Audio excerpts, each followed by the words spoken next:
Don't let your kids watch it. अबे हनके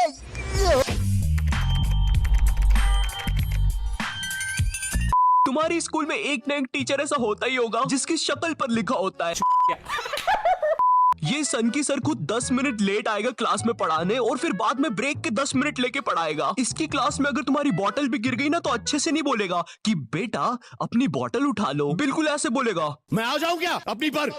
इसको तुम्हारी कोई बात ही नहीं मानना है, पूरे टाइम चिड़ा हुआ रहेगा। ऐसा लगता है घर पे बीवी से लड़के आया है। मेरा कच्चा किधर है? ये तेरी ब्रेड, ये तेरा दूध, माँ का नहीं खाना।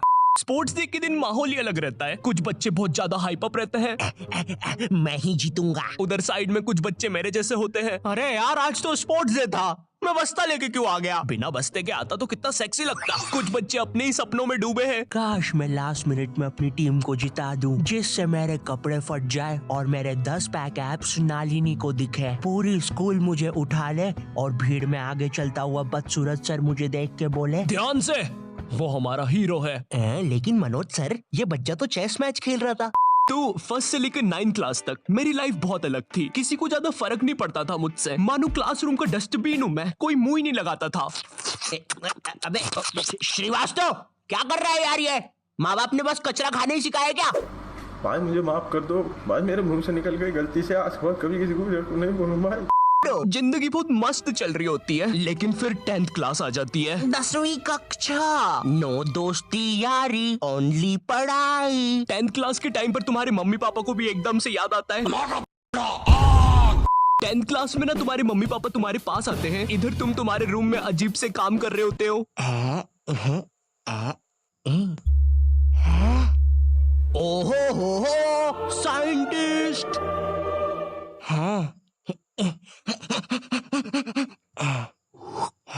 ओहो साइंटिस्ट। पीछे से तुम्हारे मम्मी पापा आते हैं। पूची पूची पूची पूची पुई। हाँ मुझे पता है मम्मी पापा के चलने की आवाज ऐसी नहीं होती। 10th क्लास में मेरे पापा भी मेरे पास आए थे। उन्होंने मेरे कंधे पर हाथ रखा, मेरी आंखों में आंखें डाल के देखा और कहा, ये सर पे बारबी की नेम चिट लगाना बंद कर। और 10th क्लास आ गई है, पढ़ाई कर लेना चुपचाप। हाँ अब तो और अच्छा लग रहा हूँ। हगी मारू है, लकी मैन है, ककासी सेंसे। तो नॉट यू टैप जी। जी मेरी सोनी सवानी जी मेरी बग्गो जी ठीक है जी। तुम्हारे साथ कभी ऐसा हुआ है तुम आराम से एक चड्डी में बैठे हो और जेल जैसे कटोरे में दाल चावल खा रहे हो, ठंडी ठंडी हवा चल रही है और सब कुछ मस्त चल रहा है, लेकिन एकदम से तुम्हारे घर पे 10 रिश्तेदार आ जाते हैं। अब जरा सोचो उस चड्डी पे दाल चावल खाते हुए बच्चे पर क्या बीत रही होगी। तुम्हें वहां से भागने तक का मौका नहीं दिया जाएगा।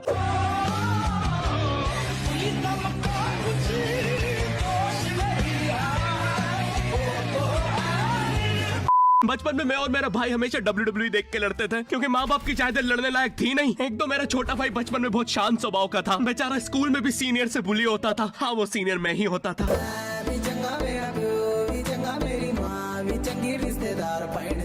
मैं ना क्रिश्चियन स्कूल में था, तो हर साल विंटर हॉलीडेज के पहले मेरे स्कूल में क्रिसमस सेलिब्रेशन होता था। एक मोटा सा सर सेंटा बनकर आता था, फिर जिंगल बेल पर नाचता था। वो कॉस्ट्यूम इतना टाइट होता था कि सर के जिंगल बेल अलग झूमते हुए नजर आते थे। फिर स्टेज पर 5th B के बच्चे आते हैं और बेजुबान पर ब्रेक डांस करते हैं। बेजुबान कब से? मैं गुना सादा।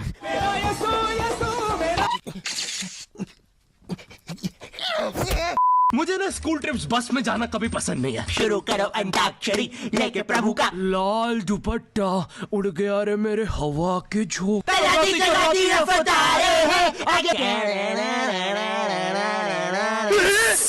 भागो, पिक्की को सच में नाग देवता आ गए।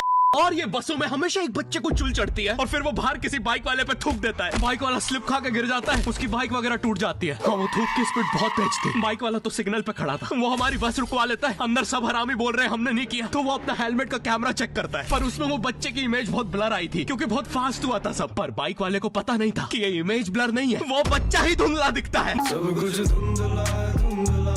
और ये YouTube के मोटो ब्लॉगर्स तो इतने ड्रामेटिक होते हैं, पूरे समय हेलमेट का कैमरा ऑन। तुम इनसे नॉर्मल भी बात करोगे तो इनके हेलमेट के कैमरे में क्या रे बच्चे को मारेगा, 10 को ले आ, नहीं मार पाए। रियली सॉरी भाई साहब, आगे से लूंगी और पीछे से भी लूंगी। हमें विंटर हॉलीडेज मिलते थे सोने के लिए, लेकिन हम उन दिनों स्कूल के टाइम से भी पहले उठ रहे हैं। तो फिर हमारे ग्रुप के विराट कोहली ने बोला, क्या हुआ? कम ऑन यार, सबके ग्रुप में एक स्पोर्ट चैंपियन विराट कोहली बच्चा तो होता ही है। हमारे विराट की कहानी है कि उसके पापा ने उसे बड़ी ही उम्मीद और प्यार से एक क्रिकेट की किट और बैट ला के दिया था कि उनका बच्चा सच में विराट कोहली बनेगा। लेकिन फिर वो एक दिन फुटबॉल के साथ खेलते हुए पकड़ा गया, वो भी क्रिकेट किट में। बेटा पापा आप जैसा समझ रहे हो वैसा कुछ भी नहीं है। शर्म नहीं आई तुझे?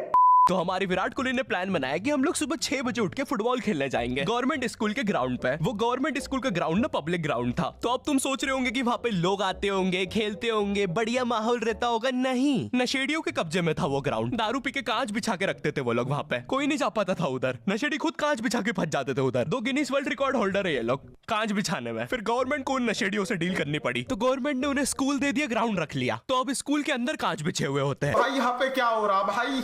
ये कहाँ फंस गया भाई मैं?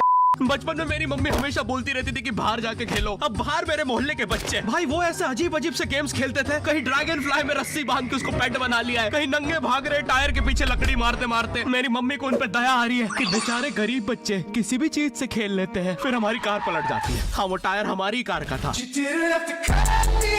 और मुझे एक बात बताओ, चक्के से खेलने पे वो गरीब कैसे कंसिडर हो रहे हैं? क्या पता उनने कार खरीद के चक्का निकाला हो, क्या पता लैम्बोर्गिनी के चक्के से खेल रहे हो। नहीं, तुम्हें कैसे पता चल रहा है वो गरीब है या अमीर? और एक चक्के से इतनी सारी एक्टिविटी करेंगे ये लोग। कभी चक्के में रस्सी बांध के झूला बना दिया, कभी झूले से फिका के खुद को लूला बना दिया, कभी लूले पे झूला बांधकर हुला हू बना दिया। ये इतने हरामी बच्चे थे, इनके साथ कोई भी घर घर नहीं खेलता था, क्योंकि घर ये जुए में लगा के हार जाते हैं। मेहनत का ही खेला हमने सट्टा जमकर। देखो, हम सबके बचपन में एक ऐसा दोस्त तो होता ही है जिसे देखकर हमेशा ऐसा लगता था कि ये सीमेंट के बोरे से उठ के आया है। पूरे समय उसके बालों से सरसों के तेल के हग्गापे की बदबू आती रहती थी। हाँ, यही दोनों थे मोनू और बाबू। ये दोनों बनते थे हमारे बेवलेट के बीस्ट। वैसे कायदे से तो इन दोनों को किसी तेलुगु पिक्चर में तेल और गू नाम के दैत्य या तो असुर बनना चाहिए था। तुम्हें पता है ना ये कितना जरूरी सामान है? वो देखो चिड़िया किधर है? अरे किधर है चिड़िया? है साला हमको झूठ बोला। तुम क्या देख रहे थे बे मोटे? आपको तो पता ही है सर, बाबू ऐसा ही है। तुम मेरी बीवी के साथ क्या कर रहे हो? अरे मेरी बीवी! तुम्हें तो पता ही है दोस्त, बाबू ऐसा। कौन है तू? अब तू कौन है? मैं तुम्हारी पत्नी का तीसरा बॉयफ्रेंड, अपनी बारी का इंतजार कर रहा था। और बस मैं ही नहीं, हम सब अपनी बारी का इंतजार कर रहे थे। चलो, वो जा चुकी है। चलो भाई, चलो। मुझे तो पता ही था, इससे तो कोई नहीं चला जाता। मारा कैच मारी हवा में सवारी, गोरा कारा मोटा आरा पीछा गोदरेज बारी।